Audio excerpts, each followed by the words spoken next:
Welcome back, everyone. Before we dive in, make sure you drop your thoughts and the lessons you took from this story in the comments. And don't forget to like and subscribe. Let's get into it. I walked in and saw my family on the couch, my husband, my mother, my son, and my own sister. My chest tightened as if a belt had been cinched around my ribs. I asked, "What is wrong?" already fearing the worst. My son said, "Mom, sit down. You need to accept a new reality. You are not in charge of this family anymore. Aunt Sherry makes Dad happier now." Fury rushed up so fast it made my vision blur. The room swayed. I stood there for a beat, then turned without a word and left. The next day I woke to 118 missed calls, an avalanche of panic after they realized exactly what kind of careful, cold revenge I had prepared. For a long time, I believed I had everything that mattered.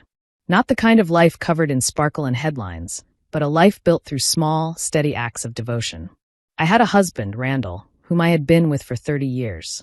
We met in college when we had more dreams than plans, and we assembled a life from nothing. The tiny apartment with the drafty windows, the mismatched furniture, the long nights working and studying, the quiet triumphs stitched together across years. Our home in the suburbs held our history. We had a son, Miles, who was the undisputed light of my world. I was the heart that kept the rhythm. Every birthday remembered, every school form signed, every doctor's appointment scheduled, every tiny preference memorized. I knew Randall liked exactly 1.5 spoons of sugar in his coffee. I knew he could not sleep without the same worn pillow he had refused to replace for a decade. I washed and ironed the shirts he wore to business trips. I could make Miles's favorite macaroni and cheese from memory, baked with buttery breadcrumbs crisp just right on top. My life was a tapestry woven from small, everyday acts of love. I gave gladly. I believed the foundation we had poured, 30 years of shared effort, was unbreakable. Love would be enough to protect us. Love would be enough to protect me. I was wrong. My name is Lorraine, and this is the story of how I discovered that the life I was guarding had been hollowed out in secret. The betrayal did not arrive like thunder. It came like a whisper, a thread that looked ordinary until you pulled it and felt the whole cloth begin to come apart in your hands. On a Tuesday afternoon in early spring, sunlight slipped through the kitchen window and caught dust in the air like glitter. I sat at our old oak table, the flea market find we bought our first year of marriage, paying bills. I had a system, neat and reliable, utilities, mortgage, credit cards, paid and filed. I opened the statement for our shared credit card and scanned the familiar transactions, groceries, gas, soccer cleats for Miles, until I paused at a line that did not fit. $250. The Grand Regency Hotel downtown. I frowned. The Grand Regency was a fancy place for romantic getaways or corporate events. We had not been there. I would have remembered the splurge, the reason. I replayed the month and found nothing. No anniversaries, no celebrations, nothing that explained a night at an expensive hotel. When Randall came home that evening and the smell of garlic bread was already in the house, I decided to ask. I did not want to accuse. I wanted an explanation that made sense. After dinner, after dishes, after Miles went upstairs to do homework, I folded laundry on the couch while a show murmured in the background. "There is a strange charge on the credit card," I said. Randall peered at me over his reading glasses without a blink of panic. "Oh, that," he said, as if remembering. Work booked a block of rooms for a marketing summit. Executives flew in. I had to attend a dinner meeting. They put it on the card. The reimbursement is already coming. I probably submitted the expense report late.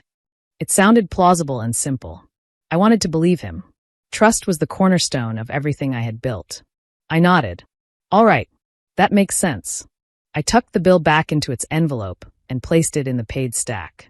But later, lying beside him in the dark, I could not quiet the small, persistent feeling that something had shifted beneath my feet. Doubt returned in small moments that did not line up. My sister, Sherry, began visiting more often. We were close, only 2 years apart, and the extra time together should have made me happy. But her visits changed. She started showing up on weekdays, always a Wednesday, when Miles was at school and I worked the morning shift at the library. One day my shift ended unexpectedly, and I came home to find her car in our driveway. Inside, she and Randall stood in the kitchen, leaning against the counter, laughing intimately over a half-empty bottle of wine. Their familiarity with each other had a stretch and warmth that felt practiced. The air thickened. They both flinched when I walked in, then oversmiled, overcompensated. "Lorraine," Sherry said, quickly hugging me. I needed flour for the bake sale. Randall said, you just missed the funniest story about her neighbor. I stood there, a little stunned, and said, the flour is in the pantry. His phone became a constant companion. He smiled at it, thumbed at it, tucked it face down when I entered, brushed off my questions with work. One night it buzzed on the nightstand. He snatched it so fast I barely saw the light before he shut himself in the bathroom to take the call. I lay in the dark staring at the ceiling, my stomach tight. My mother, Loretta, added her own subtle weight. At our Sunday dinners, the tradition she guarded like a crown, she made comments that landed like small, sharp pebbles. Lorraine, let Randall have some fun, she would say if I mentioned late nights out with clients. A man with his stress needs an outlet. Do not be controlling. When I said Sherry seemed to be spending a lot on new clothes, she smiled thinly. It is nice to see her enjoying life. A woman should take care of herself. The message beneath the surface was clear. Randall and Sherry could do no wrong. If I wondered, I was the problem. I tried to bring it up once in the car after a movie. You and Sherry have been spending a lot of time together lately, I said lightly. She is your sister, he snapped, indignant. Are you saying I cannot be friendly with my own sister-in-law? You are getting paranoid. The conversation shut like a door. I became the insecure one, the controlling one, the woman failing a test I did not know I was taking. I retreated into my routines. I ironed the shirts. I baked the macaroni and cheese. I smiled and served while something cold gathered in my gut. The illusion shattered on a quiet Thursday night. There were no slammed doors. Miles was in the living room working on a history project using my tablet. Our computer had finally died. I asked to borrow the tablet to look up a lemon meringue pie recipe. He handed it to me and ran upstairs. An instant messaging app one rarely used was open. At the top of the list, a group chat, the Confidants. I tapped its name. The participants were listed in a tidy line: Randall, Sherry, and Loretta. My husband, my sister, my mother. For a breathless second, I tried to believe it was a surprise party for my birthday. Months away, but the hope was brittle and dishonest. I began to scroll. The conversation stretched back for months. Sherry, he is taking me to that steakhouse Friday. Just tell her you are working late. It was the place where Randall had proposed to me 31 years earlier. Randall, done. She will be busy planning Miles's birthday. She will not notice. I felt nauseated. While I stayed up late to hand-make decorations and choose the cake, they used my love for our son as their cover. They mocked me with the laziness of people who believed they were untouchable. They laughed at my Christmas sweater choice for Randall. They ridiculed my taste in movies. They joked about the time I got a flat tire and called him for help, the moment I had stored as a tender example of care. Then I read the message that folded my world in two. Loretta, be careful, you too. We cannot have her find out before we secure the inheritance from her father's estate. Once that is done and we have control of the trust, she will have to accept the new reality. My father's legacy, the paid-off house that had been in our family for generations, reduced to a target in their scheme. The woman I had been, open, trusting, always offering the benefit of the doubt, went very still and then disappeared. The grief pressed on my chest like a weight. Beneath it something pure burned, a clean anger that clarified everything. They had mistaken gentleness for weakness. They were about to learn the difference. I played my usual roles with a precise, chilly calm while I planned. I made breakfasts. I tucked a note into Miles's lunch like always. I kissed Randall's cheek and tasted ash. I sorted papers, gathered copies, followed trails of money. At night I sat with my laptop and built a map of their lies. The final confirmation came from Miles, the one person who never meant to harm me. We were in the backyard planting tulip bulbs for spring. It was our small tradition. He looked up with his serious face and asked, "Mom, why does Dad play the secret wrestling game with Aunt Sherry?" My trowel fell into the grass. "What game is that, sweetheart?"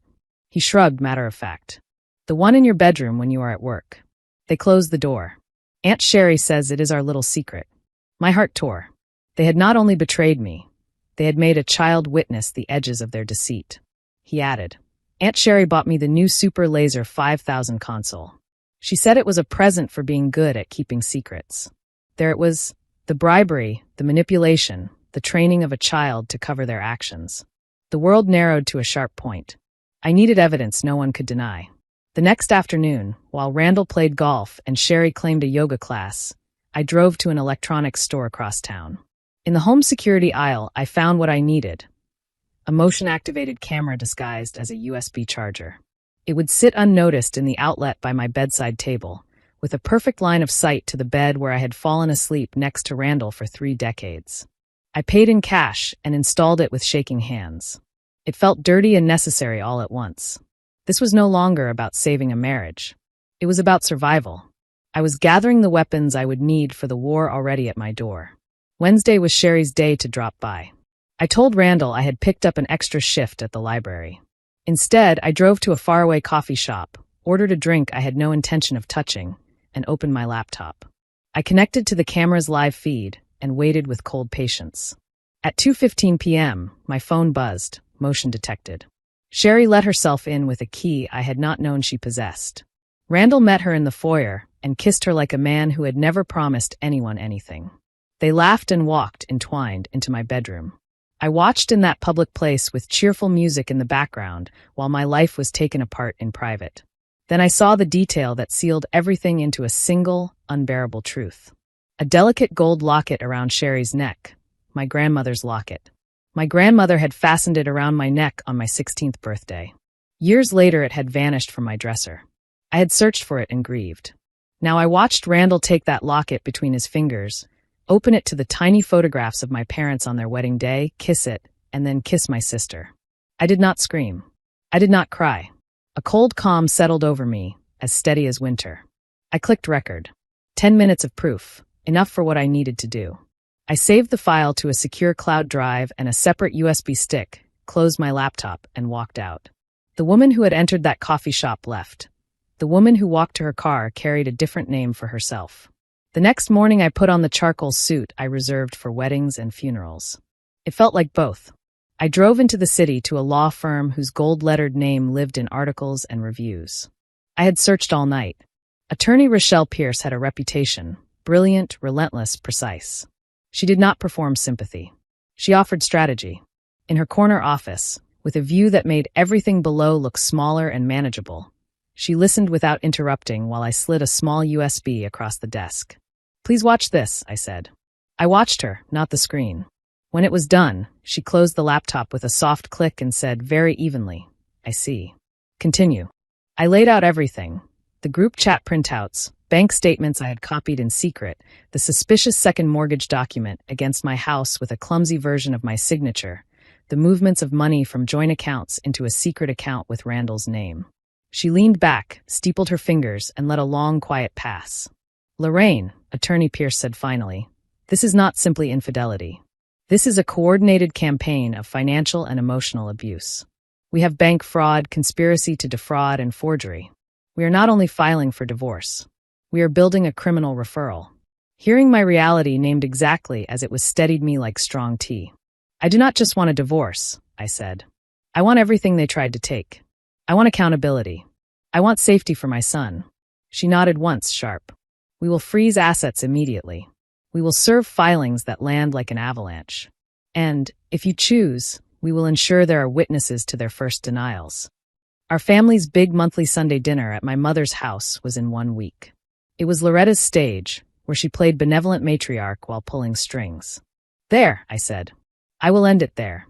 Attorney Pierce considered. "Public with witnesses?" "Yes. Be careful and be precise." We prepared 4 packages in thick manila envelopes, one for each of them and one for Sherry's husband, Calvin.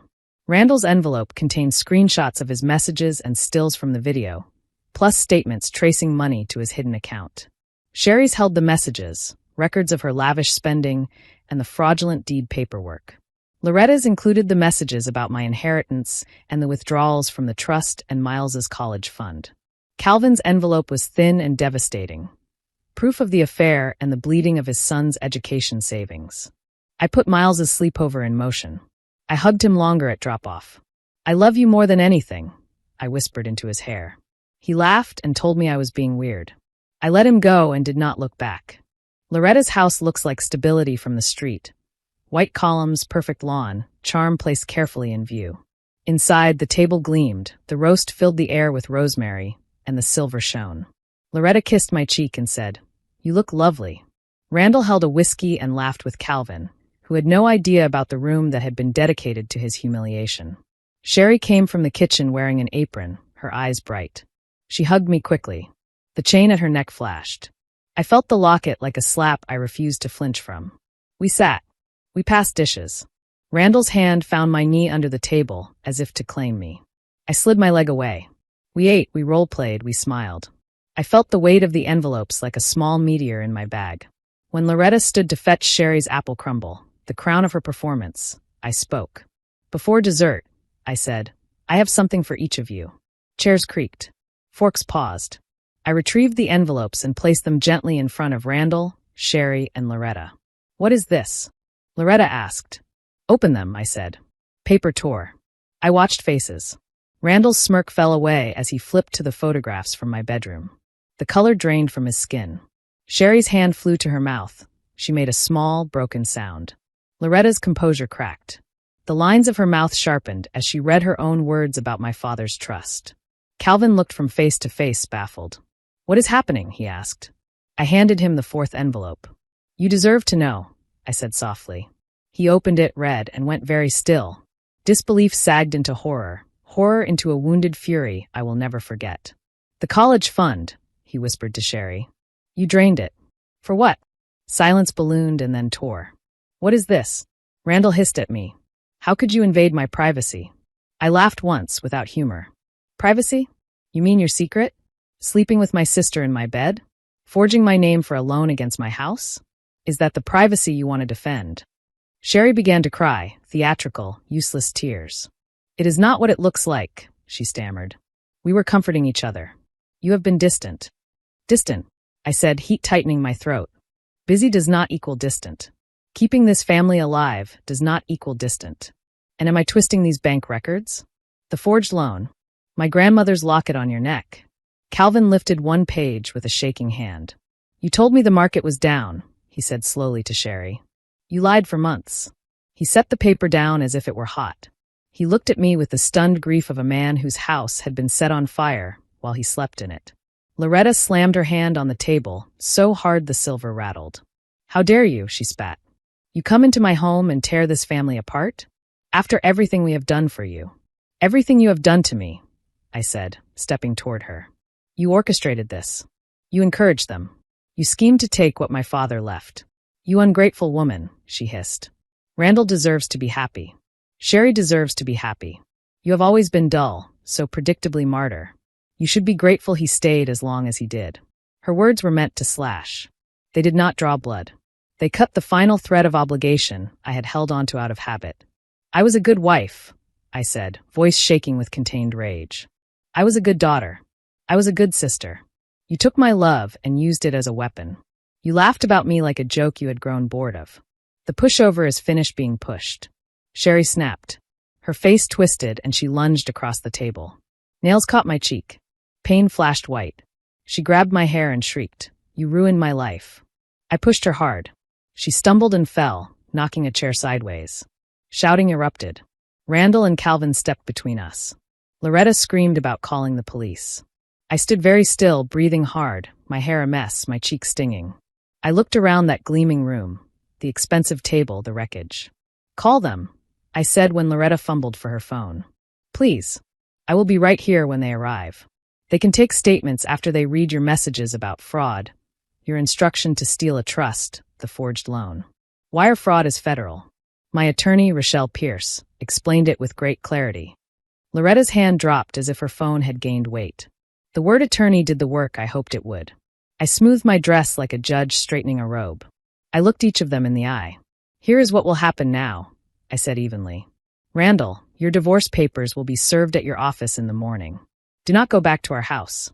The locks were changed this afternoon. He sputtered. You cannot do that. Half. The house is mine, I said. It is part of my inheritance. Attorney Pierce has already filed an emergency motion to freeze marital assets pending the investigation into the funds you siphoned. You will be lucky to walk away with your golf clubs. I turned to Sherry. You will need a lawyer. I am suing you in civil court for your part in the fraudulent loan. Calvin has grounds as well, for the college fund. And you will hand me my grandmother's locket now. She touched the chain, face crumpling. I faced Loretta last. You will not see my son again. You will not call him. You will not send gifts. You are a stranger to us now." She opened her mouth and then closed it. I picked up my handbag, left the envelope carnage on the table, and walked out into the cool night.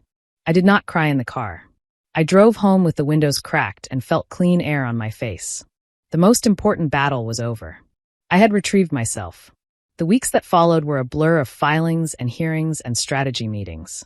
Attorney Pierce moved with elegant ferocity. We spoke daily. She filed injunctions, motions to freeze, and a criminal referral. Their lawyer tried to paint me as unbalanced and vengeful. The mountain of evidence told a different story. Calvin filed for divorce from Sherry. He delivered financial records that uncovered even more theft. Sherry had been draining accounts for years, spa days, shopping, dinners, the works, while telling Calvin they were on a tight budget. He moved out and sought custody of their son. He became my quiet ally, two survivors of one wreck, exchanging information and occasional, steadying words. The public cost to them arrived swiftly. The court froze assets. Loretta's reputation curdled in the circles she prized. Randall's company fired him when they learned of the investigation. The ethics clause was clear. The promotion he had been aiming for vanished. The income vanished. Their carefully staged lives unraveled. The custody fight for Miles was the only part that frightened me. Randall and Loretta tried to use the dinner confrontation against me. In deposition, their lawyer asked if I had assaulted my sister. Attorney Pierce slid printed messages across the table. Sherry and Loretta's plan to provoke an outburst for leverage. The judge was not amused. I was granted sole custody. Randall was permitted supervised visits twice a month at a neutral facility. The first supervised visit, according to the report, was painful to read. Randall tried to tell Miles that I had broken the family. Miles looked at his father and said, "You are the one who played the secret game with Aunt Sherry." After that, Randall's appearances dwindled. He could not sit in front of the truth his child carried in his eyes. I sold the house. The court affirmed that it was mine and ordered repayment of the fraudulent loan. I hired a realtor, held an estate sale, and watched strangers buy expensive things I never loved. I kept what mattered, boxes of photographs, Miles's art, my grandmother's cookbooks, and the locket now in my jewelry box, and a few honest pieces of furniture that still felt like us. Miles and I moved 3 states away to a small coastal town in North Carolina. The apartment was modest, bright, with a balcony that held the ocean like a ribbon. The first weeks were quiet and rough. Grief arrived in waves. I learned the grocery aisles by heart, fixed a leaky faucet with a tutorial, and measured flour for pancakes on Sunday mornings while Miles stirred and laughed. He started at a new school. It was bumpy, then better. I took a part-time job at a bookshop where the air smelled like paper and ink and possibility. We took long walks by the water after school, letting salt wind carry away old names and old promises. We built new traditions: Friday pizza and a movie under a shared blanket, Saturday chores with music, Sunday calls to no one but ourselves. About a year later, the final legal chapters closed. The divorce decree arrived with a settlement that recovered almost everything they tried to take. The criminal case ended when Loretta and Sherry accepted plea deals: heavy fines, probation, community service. I heard through a distant cousin that Loretta sold her big house to pay legal fees. Sherry worked a cashier job. Randall rented a dim apartment, his resume spoiled by a scandal no one wanted to attach their brand to. One afternoon, a thick letter arrived, forwarded from the old address. It was from Randall, 10 handwritten pages drifting between apology and self-pity. He blamed Sherry. He blamed Loretta. He blamed stress. He asked for forgiveness. I stood on the balcony, cut the letter into thin slips, and opened my hand. The pieces took to the wind and disappeared. Forgiveness, I have learned, can be a private practice. It does not require proximity to the person who harmed you. It belongs to the one who survived. Perhaps, one day, I will call that practice complete. For now, I call it peace. My life is not perfect. Some songs still catch my heart when I am not expecting it. Sometimes I see a family in a park and remember how I used to trust a picture I could not see inside. But the scars have become part of the story, not the whole of it. They are a map, and they point to the woman I became. Miles is thriving, taller every month, funny, thoughtful, learning to cook eggs. He plays soccer. He has a crush he mentions in careful terms. He is safe. At the bookshop, I joined a small reading group. I take a pottery class and come home with bowls that wobble slightly and make us both smile. I am learning to be just Lorraine, Not someone's wife or someone's good daughter, but a whole person. Sometimes customers ask me to recommend a story with a happy ending. I hand them a book and I smile. I have one of my own now. It is not a fairy tale, not the script I would have written for myself at 20. It is a hard-earned ending where the truth walked in and I did not run. It is the story of a woman pushed to the edge who found she could step off and land on her feet. One evening, the ocean humming beyond the balcony, I opened a box labeled Last to Sort. Inside were photographs I had not been ready to handle. I spread them on the table and made 3 stacks: what to keep, what to scan, what to let go. Miles wandered in with homework and sat beside me. "You okay?" he asked. "Yes," I said, surprised to find it true. "I am." We taped 2 photographs to the refrigerator. A picture of my father at a grill in a yard that no longer belongs to us, his head thrown back in laughter, and a picture of me and Miles on the beach last week, both of us squinting, hair wild, happy. In the reflection off the window, I caught our faces lined up beside each other, living in the same frame, and felt something settle. Later that night, I wrote one sentence in my journal: "No one will ever take my peace again." I closed the book, turned off the light, and let the soft dark hold me. The phone stayed quiet. The ocean kept its vow to come and go. Morning arrived exactly when it should, and Miles and I met it at the table with bowls of cereal and a day to fill that belonged to us. If you enjoyed this story, please like, comment, and share this video with your friends. Subscribe and turn on the notification bell so you never miss a powerful story drop.